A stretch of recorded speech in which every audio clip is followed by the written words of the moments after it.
जय Shri Radhe Krishna. I hope आप सभी बहुत अच्छे होंगे। चलिए आज मैं आपको बताने वाली हूँ पितृ अमावस्या के बारे में, जो कि कल है और इसको सर्व पितृ अमावस्या भी कहते हैं। तो इसको सर्व पितृ अमावस्या क्यों कहा जाता है? क्योंकि इसमें सारे पितरों को यहाँ पर पिंडदान किया जाता है और उनके लिए जो पूजा होती है, जो दान दक्षिणा हम देते हैं, वो सब सारा कार्य जो है वो कल किया जाता है। क्योंकि अगर जैसे मान लीजिए आपके कुछ पितरों का आपको याद नहीं है कि उनकी मृत्यु कब हुई थी, उनका हमें कब करना चाहिए, उनका श्राद्ध वगैरह, तो फिर अगर आपको याद नहीं है तो आपके लिए कल का दिन बहुत महत्वपूर्ण है, क्योंकि कल आप उनको कर सकते हैं। अगर आपको नहीं याद है कि उनकी मृत्यु कब हुई, उनकी तिथि वगैरह आपको याद नहीं है, तो उनके लिए आप कल श्राद्ध कर सकते हो। इसके साथ साथ अगर आपको ये लगता है कि आपका छूट गया है, जैसे कोई कारणवश आपका छूट गया है, तो उनका भी कल आप कर सकते हैं। भूले बिछड़े जो भी हैं जिनकी आपको तिथि याद नहीं है या किसी कारणवश आपका छूट गया है, तो आप कल का दिन इसीलिए महत्वपूर्ण है क्योंकि इसको सर्व पितृ अमावस्या कहा जाता है, जिससे कि सारे पितरों को हम एक साथ श्राद्ध कर सकते हैं, जिनकी हमें याद है या जिनकी हमें याद नहीं है, जिनका हम नहीं कर पाए हैं, कोई कारणवश छूट गया है, तो उनके लिए कल का दिन बहुत महत्वपूर्ण है। और जिनकी कल की तिथि है वो तो करना ही करना है।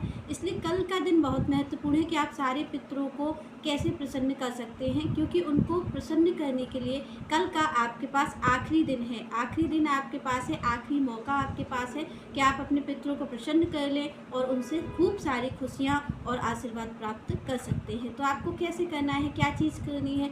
तो यहाँ पर आप ये जानते हैं कि जो पितृ होते हैं उन्हें यमलोक से 15 दिन के लिए आप भेजा जाता है। जो यमलोक होते हैं, जो यमराज होते हैं, वो 15 दिन के लिए ऊपर से भगवान के पास जब रहते हैं, यमराज यमलोक में जो रहते हैं आपके पितृ लोग, तो उनको 15 दिन के लिए यमराज नीचे छोड़ देते हैं कि आप जाइए और धरती पर अपने जो भी मिलने वाले हैं उनके साथ रहिए, और अपनी जो क्षुधा है, जो उनको भूख लगती है, प्यास लगती है, इसके लिए वो यहाँ पर आते हैं। तो उनको 15 दिन के लिए छोड़ा जाता है। 15 दिन में आप देखते हैं जिसकी जो तिथि होती है उसके अनुसार हम उनको क्या कहते हैं, करते हैं, श्राद्ध पक्ष करते हैं। तो यहाँ पर 15 दिन का समय दिया जाता है।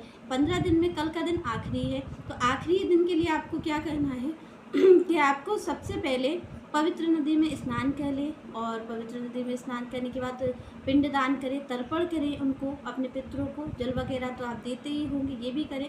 इसके साथ साथ आपको क्या करना है, सात्विक भोजन कराना है ब्राह्मणों को। 3 हो या 5 हो या 1 भी करवा सकते हैं, तो उस ब्राह्मण को आप सात्विक भोजन कराइए। सात्विक भोजन आप जानते हैं कि उसमें प्याज लहसुन का यूज नहीं होना चाहिए। आपको बिल्कुल सात्विक भोजन रखना है, उसमें प्याज लहसुन ऐसी कोई चीज़ नहीं हो जो आपको पितरों को आप नहीं दे सकते हो। तो सात्विक भोजन ब्राह्मणों को करवाइए। और इसमें आपको ध्यान रखना है कि भोजन में आपको खीर पूड़ी का प्रयोग जरूर करना है, क्योंकि जो खीर पूड़ी का प्रयोग होता है वो बहुत ज़रूरी होता है पितरों के लिए।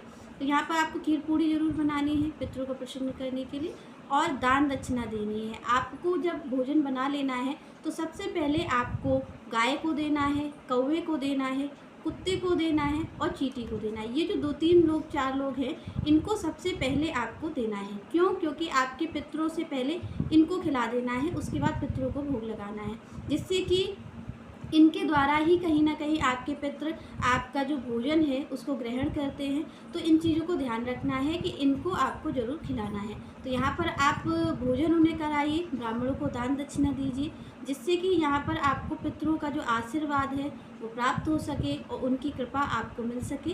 तो इसके लिए इन कार्यों को जरूर करना है, क्योंकि आपके पास आखिरी दिन है और ये दिन आपके लिए बहुत ज़रूरी है। तो यहाँ पर दान जरूर करिए, जो हो सकता है ब्राह्मणों को आप दान करें, और अपने पितरों से कामना करें कि वो आपको बहुत सारा आशीर्वाद दें, क्योंकि फिर आप जानते हैं कि ये पितरों का दिन जो होगा वो आपको साल भर के बाद ही देखने को मिलेगा।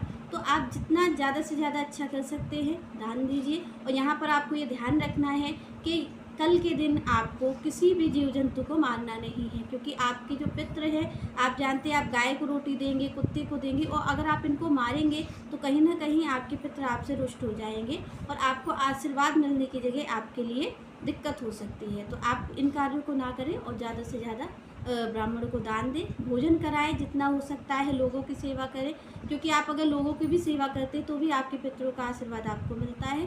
तो बस आप ज़्यादा से ज़्यादा दान करिए और सेवा करिए।